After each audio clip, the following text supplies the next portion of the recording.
Magandang araw po muli mga minamahal nating mga kaibigan, mga kapatid, mga subscribers, followers po ng ating Solid Rock Ministry Lesson Review. Tayo po ngayon ay nasa ikalawang topic na ng quarter na ito. May pamagat pong makilala ang Diyos.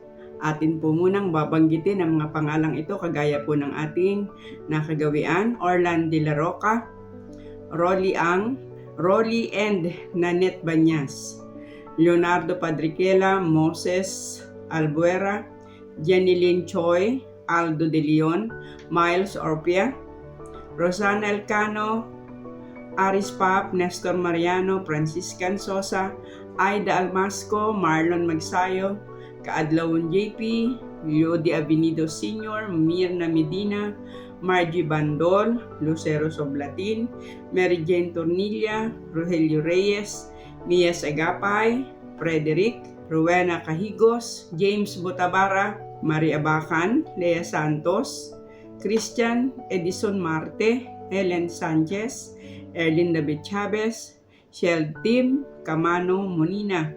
Ang Binson Seventh-day Adventist Church po sa Camarines Norte, ang Basod Seventh-day Adventist Church, ang Bagasbas Seventh-day Adventist Church, ang Paracale Seventh-day Adventist Church, ang Pasig Central Seventh-day Adventist Church.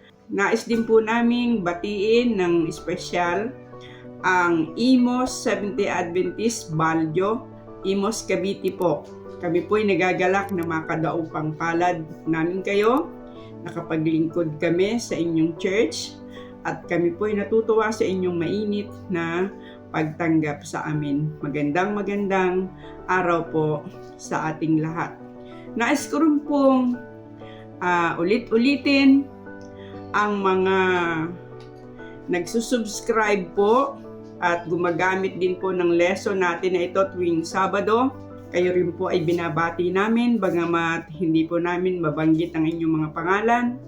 Kayo po ay malugod naming wini-welcome sa ating programang ito.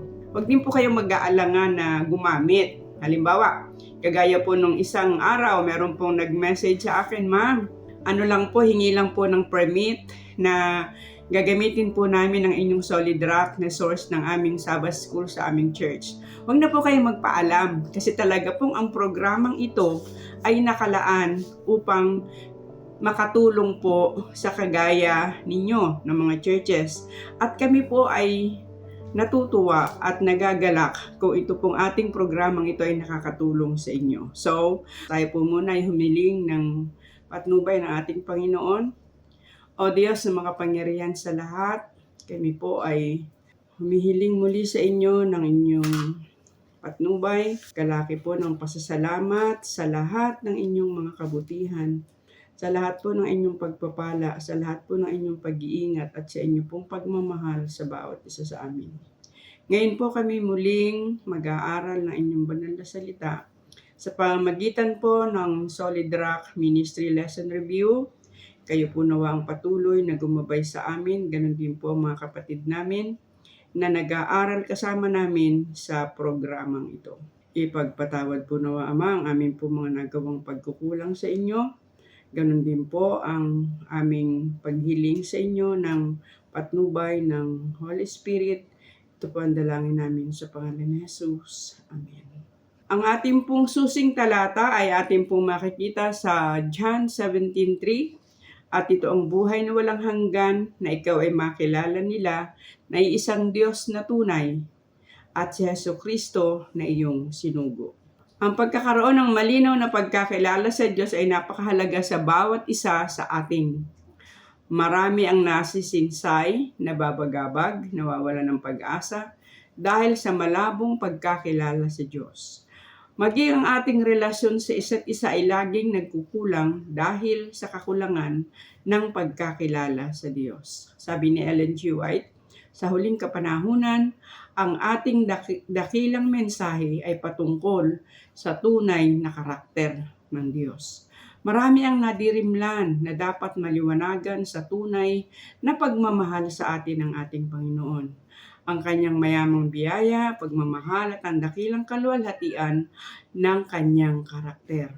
Bagamat hindi natin lubusang makikilala o nakikilala ngayon ang lubos na pag-ibig ng Diyos, marapat nating sikapin sapagkat kung hindi, ay maaapektuhan ang ating relasyon sa isa't isa. Alam natin ang kanyang mga kautusan, subalit alam ba natin ang tunay na espiritu nito? Paano nakikitungo ang Diyos sa nagkakasala? Ganon din ba tayo? Sisikapin nating maunawaan ang kanyang karakter. Narito po ang mga katanungan na ating pong pag-aaralan o pag-uusapan sa araw na ito. Number 1, ano ba ang kasinungalingang sinabi ni Satanas kay Eva at kay Adan tungkol sa karakter ng Diyos? Pangalawa, papaano ba ipinakikilala ang Diyos sa kasulatan? Pangatlo, liban sa pagiging banal, ano pa ang sinasabi ng kasulatan tungkol sa likas ng Diyos? Pang-apat, papaano nahahayag ang Diyos sa paglalang? And number 5, papaano naman ipinakikilala ang Diyos sa bagong tipan? Balikan po natin ang question number 1. Ano ba ang kasinungalingang sinasabi ni Satanas kay Eva at kay Adan tungkol sa karakter ng Diyos? Alright, sige po. Ating pong pag-aaralan. Ano nga ba ang pagpapakilala ni Satanas sa ating Panginoong Diyos? Baka naman ang pagkakilala natin sa Kanya ay katulad ng pagkapakilala ni Satanas. Ano po? Kaya titingnan po natin sa Genesis 3:1 hanggang 5. Ang ahas nga ay lalong tuso kaysa alinman sa mga hayop sa paarang na nilikha ng Panginoong Diyos. At sinabi niya sa babae, tunay bang sinabi ng Diyos, huwag kayong kakain sa alinmang punong kahoy sa halamanan? At sinabi ng babae sa ahas, sa bunga ng mga punong kahoy ng halaman ay makakakain kami. Datapwat sa bunga ng punong kahoy na nasa gitna ng halamanan, ay sinabi ng Diyos, huwag kayong kakain iyon, huwag niyong hihipuin, baka kayo mamatay. At sinabi ng ahas sa babae, tunay na hindi kayo mamamatay. Sapagkat talastas ng Diyos na sa araw na kayo kumain niyaon ay madidilat nga ang inyong mga mata at kayo magiging parang Diyos na makakakilala ng mabuti at masama. So, narito po, napakaliwanag na si Satanas inilarawan ni ang Diyos bilang isang Diyos na makasarili. Ano po? Makasarili at ayaw niya na tayong mga tao ay uunlad sa ating kalagayan. So ito po ang unang-unang pagpapakilala sa Diyos. Kaya ito yung masamang balita na anupat kinakailangan natin ay yung mabuting balita tungkol sa Diyos. At matapos na si Adan at si Eva ay magkasala at nakita nila ang bunga ng kanilang ginawa, tingnan po natin kung ano ang sinasabi sa talatang 9 at 10. Ano pa ang dagnag na paglalarawan patungkol sa Diyos? At tinawag ng Panginoon Diyos ang lalaki at saka niya sinabi, saan ka naroon? At sinabi niya, naririnig ko ang iyong tinig sa halamanan at ako'y natakot, sapagkat ako'y hubad at ako'y nagtago. Yan, makita po ninyo, sapagkat sila'y nagkasala, idiniin sa kanilang isipan, nako, lagot kayo ngayon sa Panginoon. Kaya't sa halip na sila'y matuwa na ang Panginoon narinig nila ang tinig, marahil ay umaawit habang papalapit sa kanila, sila naman ay nagtago. Bakit? Sila'y natatakot. At alam po ninyo, ito ang naging natanim sa puso at isipan ng tao magmula noon na kapag ka ikaw ay makasalanan, lagot ka sa Panginoon. Ano po? So, yan ang kalagayan natin sa kapanahon ito. Parating ang tao ay takot na humarap sa Diyos o kaya'y dumating na ang Diyos, baka sila ay mapahamak. Ano po? So, dito makikita natin na para bagang lumalabas na ang Diyos ay isang terorista sapagkat tayo ay mga makasalanan. So, bali titingnan po natin ang tunay na itinuturo ng banal na kasulatan patungkol sa ating Panginoong Diyos. At ngayon naman po sa ating second question, paano ba ipinakikilala ang Diyos sa kasulatan? Ayan, so titingnan po natin sa Leviticus 20, talatang 26, ano ang sinasabi? At kayo'y magpakabanal sa akin sapagkat akong Panginoon ay banal at kayo'y ibinukod ko sa mga bayan upang kayo'y maging akin. Ayan, ano po ang wika? Ang sabi ng Diyos, ako'y banal. Ibig sabihin, Sa Panginoong Diyos, walang anumang kasamaan. Siya ay dalisay, siya ay banal. Tingnan pa natin sa 1 Samuel 2:2. Ano ang sinasabi? Walang banal na gaya ng Panginoon sapagkat walang iba liban sa iyo, ni may batumang gaya ng aming Diyos. Yan. So dito po ipinapakita na ang Diyos hindi mo maaaring ihalintulad sa kanino paman sapagkat walang ibang banal na kagaya ng Diyos. So yan po ay paulit-ulit. Kapag tinignan ninyo sa Isaiah 57:15, yan pumuli ang sinasabi. Sapagkat ganito ang sabi ng mataas at matayog na tumatahan sa walang hanggan, na ang pangalan ay banal, ako'y tumatahan sa mataas at banal na dako, nakasama rin niya na may pagsisisi at pagpapakumbabang loob, upang bumuhay ng loob ng nagpapakumbaba at upang bumuhay ng puso ng nagsisisi. So dito po pinapakita kung papaanong siya ay banal. Na yung mga tao na makasalanan, na nagsisisi, wala siyang galit na ipinakikita, kundi ano ang wika? Kanyang pinatatawad, kanyang tinatanggap, sapagkat ganun po ang ating Panginoong Diyos.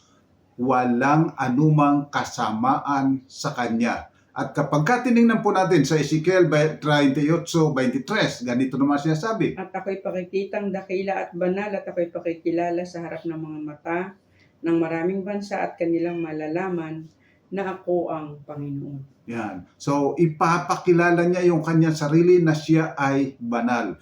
At sa susunod mga pag-aaral po natin, makikita natin kung paanong ipinakita sa pamagitan ng ating Panginoon yung kabanalan ng ating Diyos sa langit na walang anumang kasamaan na nasa kanyang isipan, sa kanyang puso, sapagkat alam natin na yung lahat ng gumawa ng kasamaan sa ating Panginoon ang kanyang dalangin, Ama, patawarin mo sila. Makita po ninyo, gaano mang kalala ang ating kasalanan, sa Diyos, ang nais niya ay ang ating kapatawaran sapagkat there is no evil in His heart and in His mind. Tingnan pa po natin sa Apokalipsis 4:8. At ang apat na nilalang na buhay na may 6 na pakpak, bawat isa sa kanila ay may mga puno ng mata sa palibot at sa loob, at sila'y walang pahinga araw at gabi, na nagsasabi, banal, banal, banal ang Panginoong Diyos, ang makapangyarihan sa lahat, na nabuhay at nabubuhay at siyang darating. Yan. Kapag tinignan po natin sa Lumang Tipan, sa Hebrew, ang ginamit na salita ay kodash. At pagdating naman sa New Testament, sa Greek, ay hagios.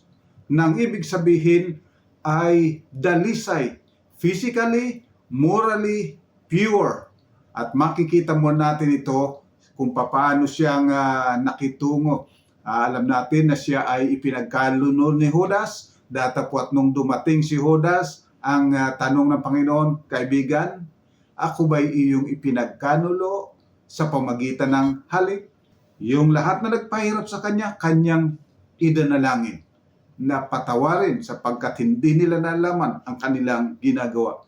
Matapos na siya ay mabuhay na maguli, ang wika ng ating Panginoon, ang lahat ng kapangyarihan sa langit at sa lupa ay ibinigay na sa akin. Kaya ano ang kanyang wika? Kaya't humayo kayo at gawin ninyo silang aking mga alagad. Ipangaral ninyo ang mabuting balita. Ganon tayo kamahal at ganon kadalisay ang ating Panginoong Diyos na nananawagan sa atin ng pagtitiwala at pagsunod sa kanyang mga kalooban pagkat wala siyang ibang iniisip kung hindi ang ating mabuting kabuhayan at ang ating kaligtasan. Okay, at ngayon po sa ating question number 3, liban sa pagiging banal, ano pa ang sinasabi ng kasulatan tungkol sa likas ng Diyos? Ayan, titingnan po natin sa 1 Juan 4:7-17, ano naman po ang sinasabi. Mga minamahal, mga ibigan tayo sa isa't isa, sapagkat ang pag-ibig ay sa Diyos at ang bawat umiibig ay pinanganganak ng Diyos at nakakakilala sa Diyos. Ang hindi umiibig ay hindi nakakakilala sa Diyos sapagkat ang Diyos ay pag-ibig. Dito nahayag ang pag-ibig ng Diyos sa atin sapagkat sinugo ng Diyos ang kanyang bugtong na anak sa sanglibutan upang tayo mabuhay sa pamamagitan niya. Narito ang pag-ibig, hindi sa tayo umibig sa Diyos, kundi siyang umibig sa atin at sinugo ang kanyang anak na pangpalubag loob sa ating mga kasalanan. Mga minamahal, kung tayo'y inibig ng Diyos ng gayon, ay nararapat na mga ibigan din naman tayo. Sino man ay hindi nakakakita o sino man ay hindi nakakita kailanman sa Diyos kung tayo'y nangag-iibigan, ang Diyos ay nananahan sa atin at ang kanyang pag-ibig ay nagiging sakdal sa atin. Dito'y nakikilala natin na tayo'y nananahan sa Kanya at sa atin sapagkat binigyan niya tayo ng Kanyang Espiritu. At nakita natin at sinaksihan na sinugo ng Ama ang anak upang maging tagapagligtas ng sanglibutan. Ang sino mang nagpapahayag ng si Jesus ay anak ng Diyos, ang Diyos ay nananahan sa Kanya at siya ay sa Diyos. At ating nakilala at ating sinampalatayanan ng pag-ibig ng Diyos sa atin. Ang Diyos ay pag-ibig at ang nananahan sa pag-ibig ay nananahan sa Diyos at ang Diyos ay nananahan sa Kanya.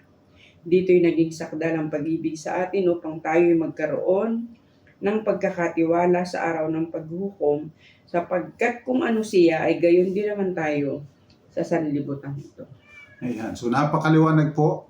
Hindi lang sinabi na ang Diyos ay umiibig sa atin, kundi ang sabi, ang Diyos ay pag-ibig. Ito po yung kanyang likas. Siya ay Diyos ng pag-ibig.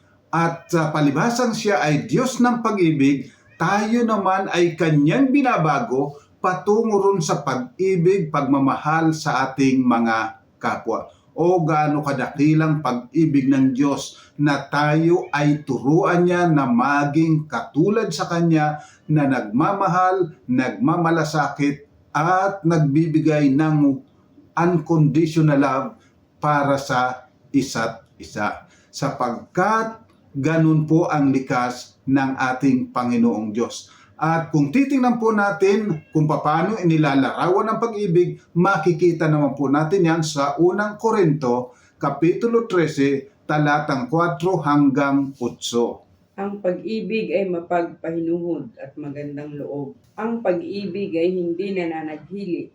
Ang pag-ibig ay hindi nagmamapuri, hindi mapagpalalo, hindi nag-uugaling mahalay, hindi hinahanap ang kanyang sarili, hindi nayayamot, hindi inaaluman ang masama.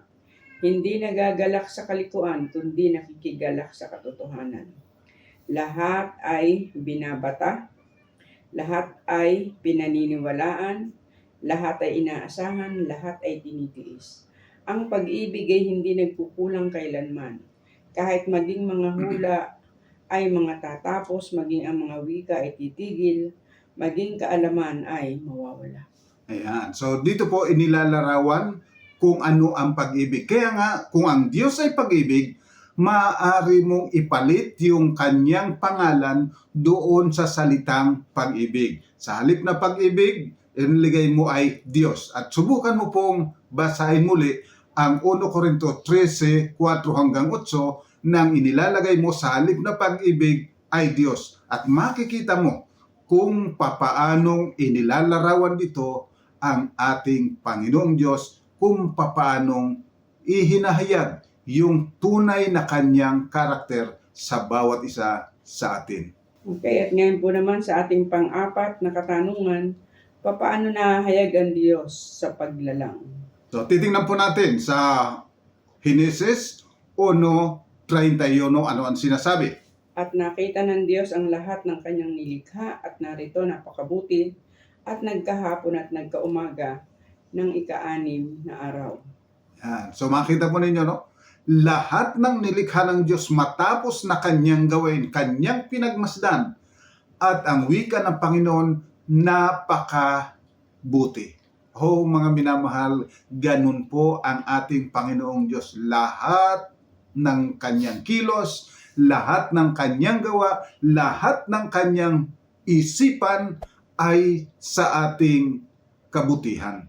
At napakabuti ang wika rin. Hindi lang basta mabuti, kundi napakabuti ang sabi. At kapag tinignan po ninyo sa 2 7 ng Henesis, ay makikita naman ninyo ang isa pang larawan ng ating Panginoong Diyos. At nilalang ng Panginoon Diyos ang tao sa alabok ng lupa at hiningahan ang kanyang mga butas ng ilong ng hininga ng buhay at ang tao ay naging kaluluwang may buhay. Ayan, so ang wika po, ginawa niya ang tao mula sa alabok at pagkatapos hiningahan niya ang butas ng kanyang ilong ng hininga ng buhay. So kung inyong i-imagine, makikita ninyo na ang Panginoon ay dumapa, lumuhod, at kanyang hinipan ang ilong ng lalaki. Nagpapakita ng napakalapit na relasyon na ito ang nais ng Panginoon na makita at maunawaan natin na siya'y napakalapit sa bawat isa sa atin. At yan ay higit pang pinatunayan sa Kapitulo 2, talatang 1 hanggang 3. At nayari ang langit at ang lupa at ang lahat na natatanaw sa mga iyon. At nang ikapitong araw ay nayari ng Diyos ang kanyang gawang ginawa at nagpahinga ng ikapitong araw sa madlang gawa niyang ginawa. At binasbasa ng Diyos ang ikapitong araw at kanyang ipinangilim sapagkat siyang ipinagpahinga ng Diyos sa madlang gawang kanyang nilikha at ginawa. Yan. So makita po ninyo, matapos na gawin ng Panginoon ang lahat ng mga bagay, siya ay tumigil nung ikapitong araw, siya ay nagpahinga, ito'y kanyang pinagpala, at ito'y kanyang pinakang banal, na kung atin titingnan sa original na salita, ito ay kanyang set aside. Ano po, itinangi niya ito upang tuwing ikapitong araw ay kanyang kakatagpuin ang tao sapagkat napakahalaga sa kanya ng tao. Mahal na mahal niya ang tao. Kapag tinignan po natin ang pag-aaral ng mga nag-aaral patungkol sa ating universe, ang sinasabi nila napakalawak at halos hindi mabilang.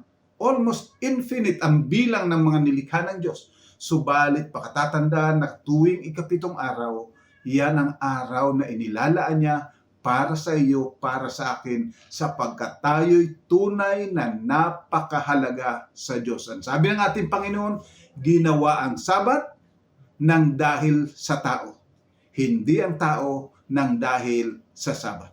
O mga minamahal, dahilan sa tao, hindi kailangan ng Diyos ang pagpapahinga. Hindi kinakailangan ng Diyos na siya'y tumigil. Datapwat pinili niya na tumigil, magpahinga at katagpuin tayo sapagkat tayo ay tunay na kanyang minamahal. Ito po ang itinuturo nung araw ng Sabat. Tayo'y napakahalaga sa harapan ng Diyos at tayo'y kanyang pinapahalagahan.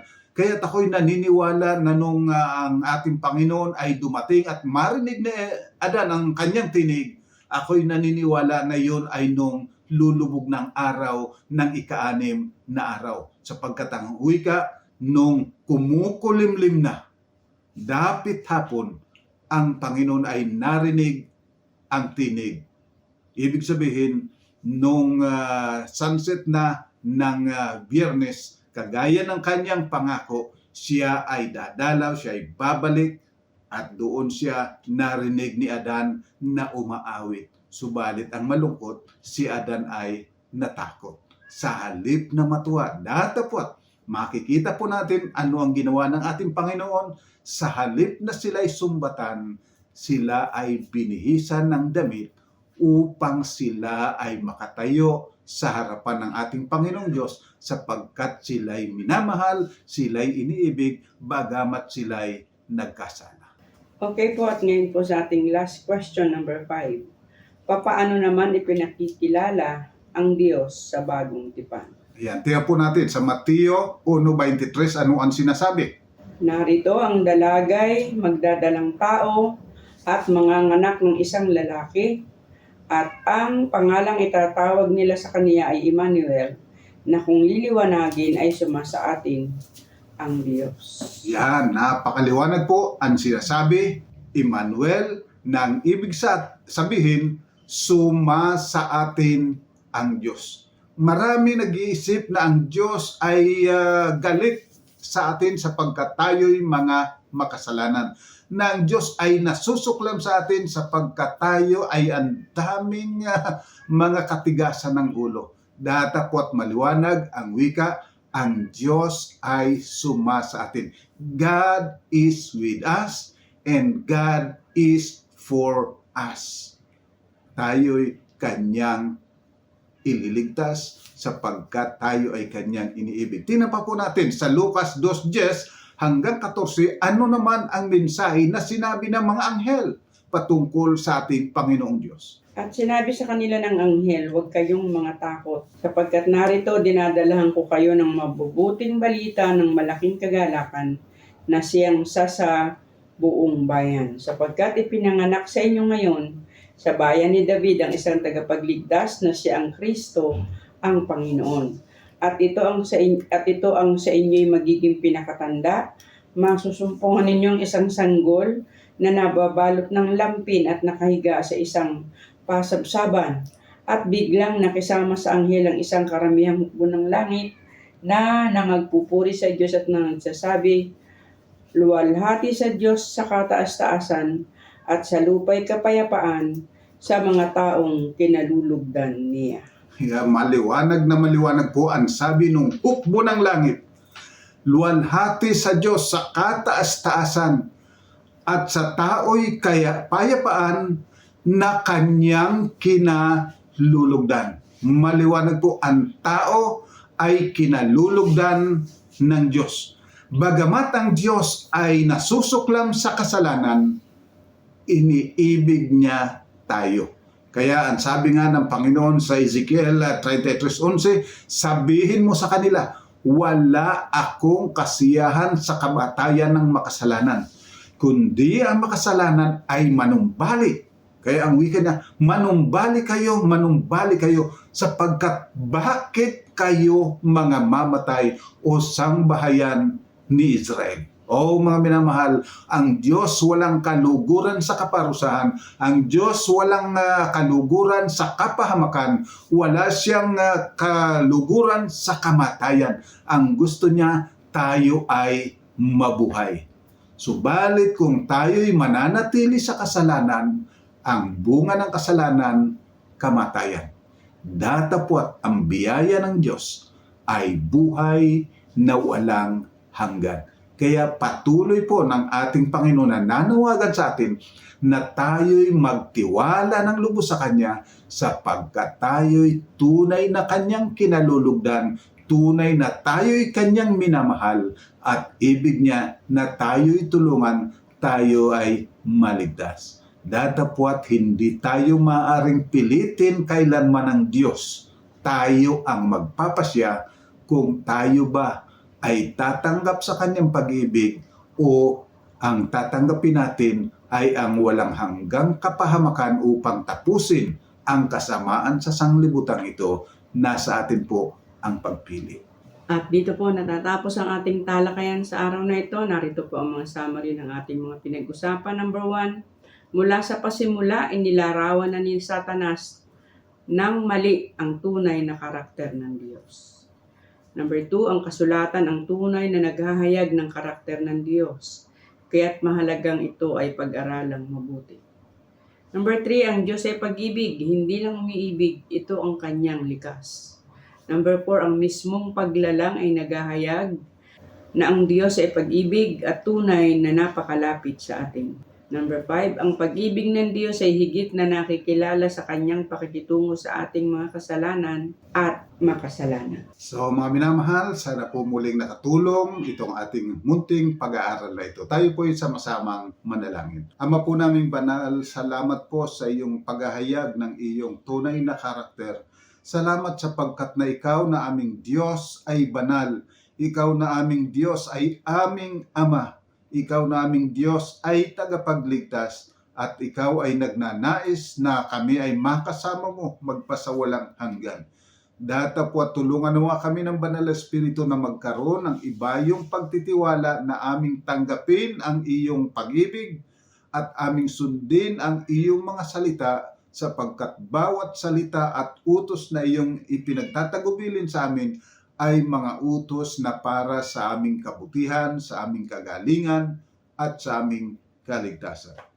O ipagpatawad po nawang muli ang aming mga pagkukulang at pagkakasala at patuloy nawa kaming patnubayan sa araw-araw. Ito po ang aming pakiusap sa ngalan po ng aming Panginoong sa Jesus. Amen. So mga minamahal, hanggang sa susunod po, tayo'y muling magsama-sama sa pag-aaral ng salita ng ating Panginoon. God bless po everyone.